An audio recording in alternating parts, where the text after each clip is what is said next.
Perry homes, gotta love them. Got your brick. Lots of good structural. Yeah, so here's your kitchen. Nice big island right here. It's not really considered an island, really. It's more like a bar. All right, so we got walls, sort of. It's the framing stage. Building this beautiful Perry home in Valencia, Manville, Texas. And this is going to be part 2 of building this beautiful Perry home. It's a 1942 W plan. And this is a real exciting time when you're building the place because you get to see basically the walls. The last video, you got to go check that out. That was just the foundation. They just poured it. But now it's starting to kind of look like a house. We got a roof, we got windows, and of course, we got walls. So this is going to be, we're just about to meet the builder, the construction manager, and we just got done with the inspection, and we're going to go over the inspection report, basically just go through a punch list, and it's what's called the pre-sheetrock meeting with the project manager or a construction manager, and we're just about to meet with them. It's a wonderful time to be building a home. All right, let's take a look at it.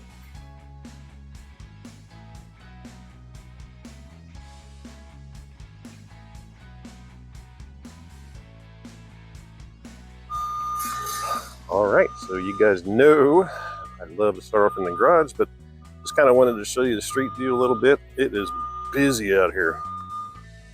Perry homes, gotta love them. Got your brick ready. And we're about to meet with the construction manager, go the inspection report. But I like to see or show you guys what I like so much about Perry homes. So I like to start off in the garage. I know they got some major bracing inside that. Basically, it's a shear wall, but I know they got some extra material in there. I missed it before they covered it up, but I know they have it. Super major load bearing. And if you look down here, you'll have all these 1, 2, 3, 4, 5 of them butted together. And they go up straight up there. And that's going to be another load bearing. Lots of material up there. There's 3 coming down right here. Looks good. Lots of good structural. So anytime, basically, when I say load bearing, it basically holds up the roof. So that right there, and you got 3 of them right there, you got to transfer the load. I know it sounds repetitive, but see if I could show you why. Those coming down from the roof are sitting right on that. So it's basically holding the roof together, or holding the roof up. So you want to make sure, fine detail, you want to make sure that there's no gaps. It's basically, they're not going to be perfectly straight, but they do have to serve their purpose. As long as they're sitting on that 3 beam right there, looks good. And the inspection company that came out, they pointed out a couple of things. Now, Perry hadn't gone through the punch list yet, and I think they just did. They had a bunch of engineers out here, and they just left. And yeah, they're wrapping it up. So you guys know what this is. It's an interior OSB. They major corner anchors. They shoot it into the slab. And we're still in the garage, but it's still interior to the home. And then they anchor it. It's a shear wall. And here's the other side of that shear wall. So my client will know, because of the video, obviously, that in this room, you should always know that there's going to be a shear wall. Not that it makes a difference once you put the sheetrock up, cover it up, but just to know that it's there, and the quality of Perry and what they do with those shear walls, it really holds the house together. And speaking of shear walls, there's another one right there. Remember, OSB interior is going to be a shear wall. Yep. Let's see if they got the anchors. Yep. There's an anchor, and they shoot it. And when you construct a shear wall, they have what's called a nail schedule. A nail schedule meaning when they nail this, they have to have nails every so many inches apart on both sides to actually make this work. And you can tell the PM's been doing some writing, and they're kind of telling the construction crew what to do. Man, they are on it. I just saw your bathtub walk by. Look at that. There's your tub going in today. So here is your utility room. Good view up there. Of course, the water lines, that's going to be PEX plumbing. Nice, flexible. All builders should be using this by now. I think copper is pretty much obsolete. It's some really good stuff. It flexes just a little bit.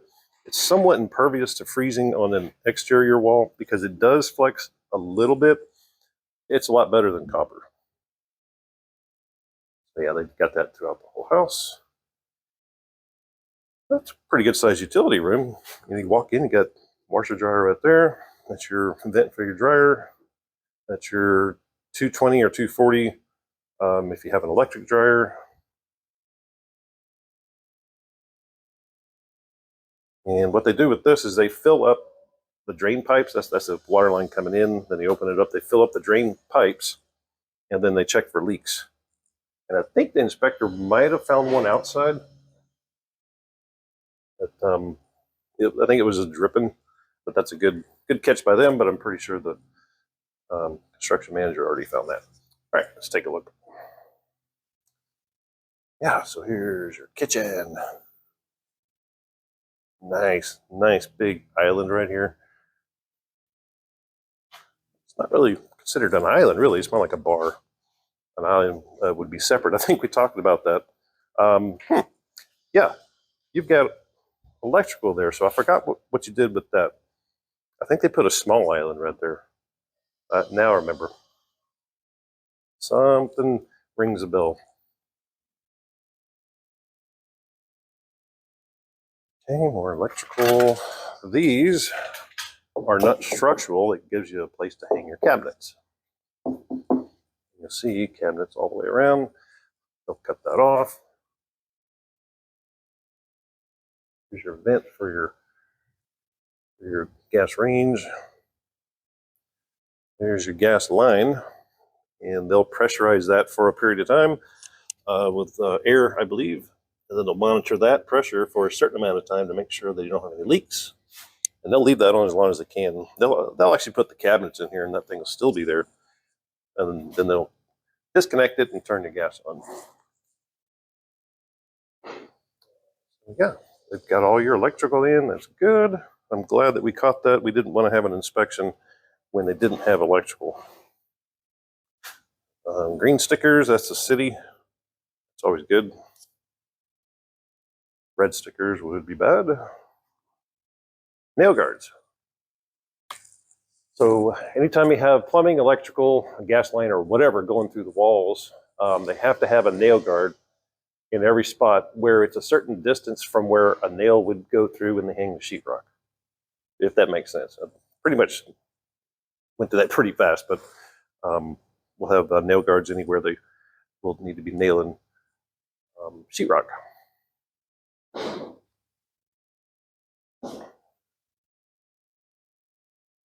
Okay, so here's another load bearing. I like it anytime I see a bunch of 2x4s butted together. You're going to have the exact same number, 1, 2, 3, 4, butted together. And they've got it cut just perfect where they can hang the sheetrock and it'll be completely flush. But I'm not really seeing a direct roof structure right there. There's a major roof structure right there holding the roof up right there and right there going down to that. There's plenty of material supporting that. Lots of material. That's good. So more, that's a drain line. You've got plenty of nail guards, and they're about to probably be hanging the sheetrock pretty soon. Once they put that little spray foam sealant. Basically, it gives a place for the sheetrock to really get tight in there. Good. Here's your brown wire thermostat for your HVAC. And I'm seeing an anchor right there. Let's take a look. Yep, that's another shear wall. You got a shear wall in your bedroom, you got a shear wall in that front room, and he just walked your tub in. Pretty cool. So it's a drop-in tub. Goes right there. And don't worry about the water.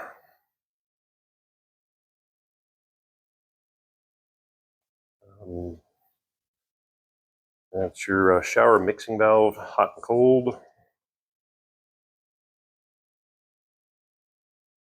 All right. So yeah, the master bedroom looks good. Big, big windows. Good view there. And I know you're coming out today to go over the inspection report, but it's always good to have a video, right? That's why I do this for you guys.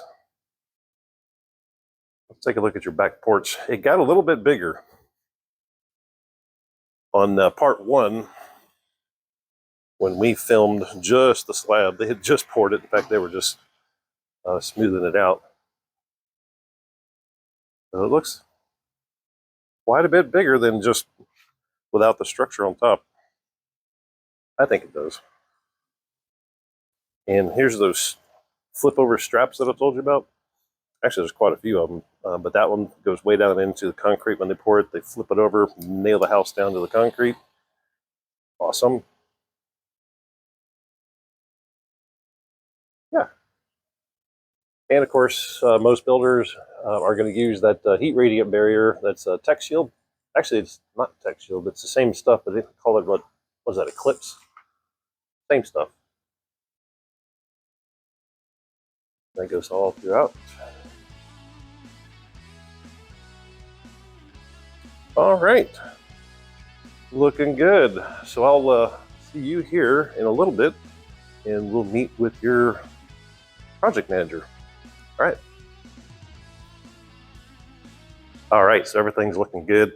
Like I said, love building a Perry home and love going through the pre-sheetrock framing stage, because once they put up the walls, then it really starts to look like a home. It kind of separates everything. But yeah, James Potenza, your Houston new home realtor. I do this for all my clients looking to buy a new construction home anywhere in the Houston area. If you know somebody that's looking to move across town or relocate to the Houston area, look me up and I'll help you out.